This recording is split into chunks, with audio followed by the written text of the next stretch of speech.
ओम या देवी सर्वभूतेषु मां कात्यायनी रूपेण संस्थिता नमस्तस्यै नमस्तस्यै नमस्तस्यै नमो नमः। आपको और आपके पूरे परिवार को नवरात्रि के छठवें दिन की हार्दिक शुभकामनाएं एवं बधाइयां। माता रानी का भरपूर आशीर्वाद आप सभी के जीवन पर निरंतर बना रहे। आप सभी सुखी रहें, स्वस्थ रहें, व्यस्त रहें और मस्त रहें। शक्ति की आराधना के महापर्व शारदीय नवरात्रि के छठे दिन माता कात्यायनी की पूजा की जाती है। ऐसी मान्यता है कि माता के इस स्वरूप की पूजा से साधक को सभी प्रकार के रोग दोषों से मुक्ति भी मिलती है और सुख समृद्धि की प्राप्ति होती है। पुराणों के अनुसार देवी कात्यायनी को कात्यायन ऋषि की पुत्री होने के कारण कात्यायनी नाम से जाना जाता है। माना जाता है कि भगवान कृष्ण की प्राप्ति के लिए गोपियों ने माता कात्यायनी की पूजा की थी।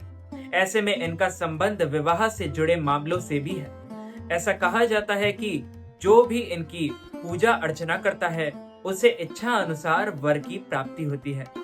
हिंदू पंचांग सनातन पंचांग के अनुसार षष्ठी तिथि की शुरुआत 8 अक्टूबर 2024 को दिन मंगलवार को 11:17 से हो जाएगी, जिसका समापन 9 अक्टूबर 2024 को दिन बुधवार को 12:14 तक होगा। और माँ दुर्गा का ये स्वरूप अत्यंत चमकीला और भास्वर है और ये ब्रज मंडल की अधिष्ठात्री देवी है। इनकी 4 भुजाएं हैं। इनमें से दाहिनी तरफ का ऊपर वाला हाथ अभय मुद्रा में है, वहीं नीचे वाला हाथ वर मुद्रा में है, जबकि बाईं तरफ के ऊपर वाले हाथ में तलवार और नीचे वाले हाथ में कमल पुष्प है। माना जाता है कि माता का वाहन सिंह है। मां कात्यायनी के पूजन से पहले कलश की पूजा का विधान है, जो स्वयं भगवान गणेश करते हैं। उन्हें स्नान के बाद साफ कपड़े पहनाएं और फूल अक्षत आदि अर्पित कर तिलक लगाएं। उन्हें मोदक भोग जरूर लगाएं और पूरे विधि विधान से पूजा करें। इसके बाद आप नवग्रह, 10 दिक्पाल, नगर देवता, ग्राम देवता की पूजा भी करें। इसके बाद ही आप माता कात्यायनी की पूजा करें। कात्यायनी देवी की पूजा के लिए अपने एक हाथ में एक फूल लेकर मां कात्यायनी का ध्यान करें और इसके बाद माता को फूल चढ़ाएं और अक्षत, कुमकुम और सिंदूर अर्पित करें। माता को भोग लगाना न भूलें। साथ ही माता के समक्ष घी का दिया अवश्य ही जलाना चाहिए। पूजा के दौरान मंत्रों का जाप करें और आखिर में मां की आरती करें। मां कात्यायनी को शहद या मीठे पान का भोग अवश्य लगाएं और इन्हें बेहद शुभ माना जाता है। माना जाता है कि इससे व्यक्ति को किसी प्रकार का भय नहीं रहता है। मां कात्यायनी सदैव रक्षा करती है। मां कात्यायनी का जो स्तुति मंत्र है वो आपको पूजन के दौरान अवश्य पढ़ना चाहिए या उच्चारण करना चाहिए। या देवी सर्वभूतेषु मां कात्यायनी रूपेण संस्थिता नमस्तस्यै नमस्तस्यै नमस्तस्यै नमो नमः।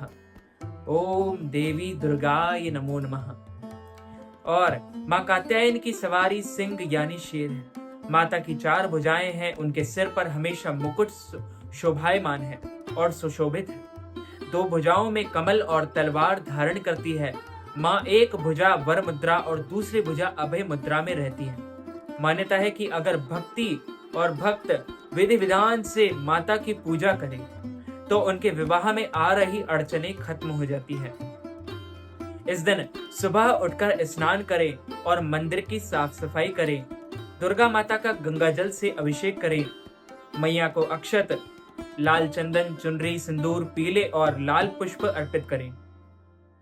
सभी देवी देवताओं का जलाभिषेक कर फल, फूल और तिलक लगाएं। प्रसाद के रूप में फल और मिठाई चढ़ाएं। घर के मंदिर में धूप बत्ती और घी का दीपक अवश्य लगाएं। दुर्गा सप्तशती और दुर्गा चालीसा का पाठ आपको करना ही चाहिए। फिर पान के पत्ते पर कपूर और लौंग रखकर माता की आरती करें। अंत में क्षमा प्रार्थना करें और इनकी उपासना और आराधना से भक्तों को बड़ी से बड़ी आसानी से अर्थ, धर्म, काम और अंत में मोक्ष गति, चारों फलों की प्राप्ति हो जाती है और मनुष्य इस भव सागर से तर जाता है। वे स्वर्ग लोक, वैकुंठ लोक, गोलोक धाम को जाता है और उसके रोग, शोक, संताप और भय का नाश हो जाता है, नष्ट हो जाते हैं। जन्मों जन्मांतर के समस्त पाप भी नष्ट हो जाते हैं। इस देवी को नवरात्रि में छठे दिन पूजा जाता है। कात्य गोत्र में विश्व प्रसिद्ध महर्षि कात्यायन ने भगवती परा अम्बा की उपासना की, कठिन तपस्या की। उनकी इच्छा भी यही थी कि उन्हें पुत्री प्राप्त हो। माँ भगवती ने उन्हें उनके घर पुत्री के रूप में जन्म लिया, इसलिए यह देवी कात्यायनी कहलाई।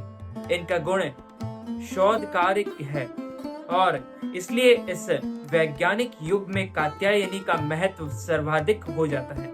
इनकी कृपा से ही सारे कार्य पूरे हो जाते हैं। ये वैद्यनाथ नामक स्थान पर प्रकट होकर पूजी गई। माँ कात्यायनी अमोघ फलदायिनी है। भगवान कृष्ण को पति के रूप में पाने के लिए ब्रज की गोपियों ने इन्हें ही पूजा था। यह पूजा कालिंदी यमुना के तट पर की गई थी, इसलिए ये ब्रज मंडल की अधिष्ठात्री देवी के रूप में प्रतिष्ठित है।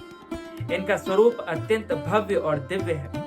ये स्वर्ण के समान चमकीली और भास्वर है।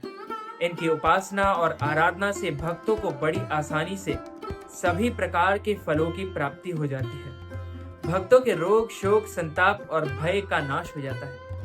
जन्म जन्मांतर के जो पाप होते हैं, हमारे जो अज्ञात पाप हो जाते हैं, हमसे भूल चूक में जो पाप हो जाते हैं, वो देवी कात्यायनी इन पापों का नाश कर देती है। पौराणिक कथाओं के अनुसार ऋषि कात्यायन देवी माँ के परम उपासक थे। एक दिन माँ दुर्गा ने इनकी तपस्या से प्रसन्न होकर इनके घर में पुत्री के रूप में जन्म लिया था और इनका वरदान दिया था। ऋषि कात्यायन की पुत्री होने के कारण ही देवी माँ को माँ कात्यायनी कहा जाने लगा। मान्यता है कि माँ कात्यायनी की उपासना से इंसान अपनी इंद्रियों को वश में कर सकता है और माँ कात्यायनी ने महिषासुर का वध किया था। इसलिए ही माँ कात्यायनी को महिषासुर मर्दिनी भी कहा जाता है।